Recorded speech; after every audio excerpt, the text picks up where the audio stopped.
Fighting fires in high-rise buildings presents unique challenges for firefighters compared to battling blazes in low-rise structures.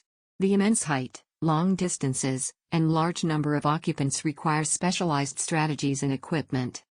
Here's a breakdown of the challenges and firefighting techniques in high-rise buildings.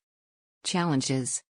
Vertical evacuation. Evacuating people from high floors can be difficult and time-consuming, especially if stairwells are filled with smoke. Water supply. Getting enough water pressure to fight fires on upper floors can be challenging. Firefighters may use special pumps and standpipes to boost water pressure. Rapid fire spread. Fires can spread quickly through vertical shafts, such as elevator shafts and ventilation ducts. Limited access. Firefighters may have difficulty accessing the fire floor due to heavy smoke and debris. Techniques. Standpipe systems. High-rise buildings are equipped with standpipe systems, which are vertical pipes that run throughout the building. Firefighters can connect hoses to these standpipes to access water on any floor. Sprinkler systems. Most high-rise buildings have sprinkler systems that can help to control or extinguish fires. Search and rescue. Firefighters use search and rescue techniques to locate and evacuate occupants from burning buildings. Ventilation. Firefighters use fans to remove smoke and heat from the building.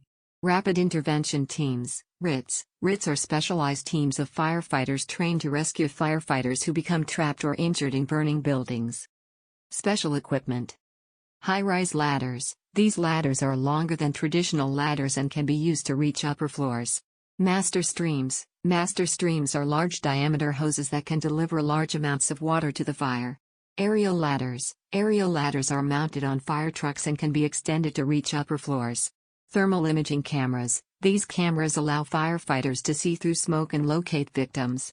Drones. Drones are increasingly being used to provide firefighters with a view of the fire from above. By using these specialized techniques and equipment, firefighters can effectively fight fires in high-rise buildings and protect the lives of occupants. Thanks for listening. Please check description for much more.